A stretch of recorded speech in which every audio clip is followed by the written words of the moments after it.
All right, we spoke on the phone. Let me make a quickie on this. So it's running great. Got our brakes working.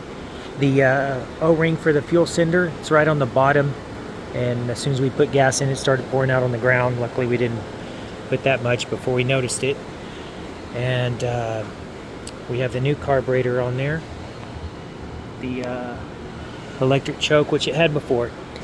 And then while we're doing the carburetor, I could look over and see the fan clutch bleeding out oil. And we also saw a little rot in the thermostat housing, which we'll go over that. So we got our new battery in there. And let's pop it off and hear it run. Got our new master cylinder. And then we bled out all of the brakes. Got all the old fluid out, so that sounds good. You know what? No gas pedal. Let's just see what we get. Very nice. So, like a kitty cat, it sounds great. The wire for the thermostat was not connected, so we put a new end on it and connected it, and the thermostat's working good. And we ran over the fuel gauge while we had the sender out, and ran it up and down, and the fuel sender is working. The fan clutch is locking up. You can hear it cold. So that's good.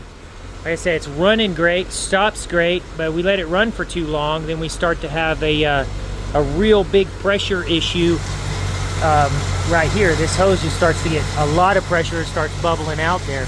But whenever I rev it up, I can look down and see the lower radiator hose sucking in. Let's see if we see it. Well, my camera's not picking it up, but trust me, I saw it. So I do know it's circulating water. It just must have some restriction in the block somewhere. Let's look at the parts.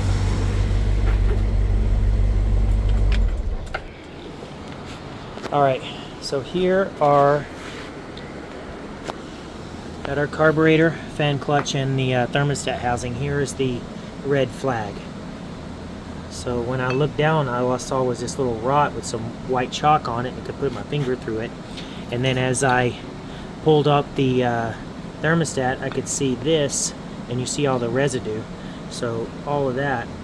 We pried this out of the intake and then looked underneath the intake, and it was green water. There was no stuff in there, but there was a little bit of trash in the hose, so that there has to be some more in the engine somewhere. The fan clutch, you can see it was leaking oil from right here, and I could see that before we ever even started it. The way these work is they have a small amount of oil in here with a disc that spins, and then this thermostatic spring leaves this valve open when it's cold. So when the engine's cold, this is spinning separate while the fan isn't getting all the torque. Now as this spring heats up, it closes the valve that's inside here, and all of the oil slings out to the outside.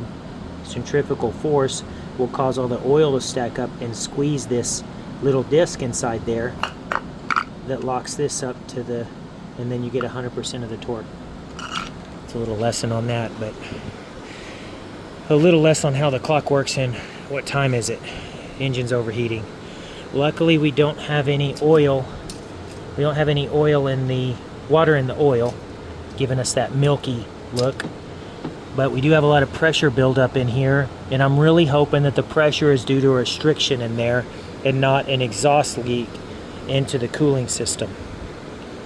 So I guess next step is, like we talked about, we're going to go ahead and pop off the water pump, get a new one of course, and then look inside the block from there with the borescope and see what we see.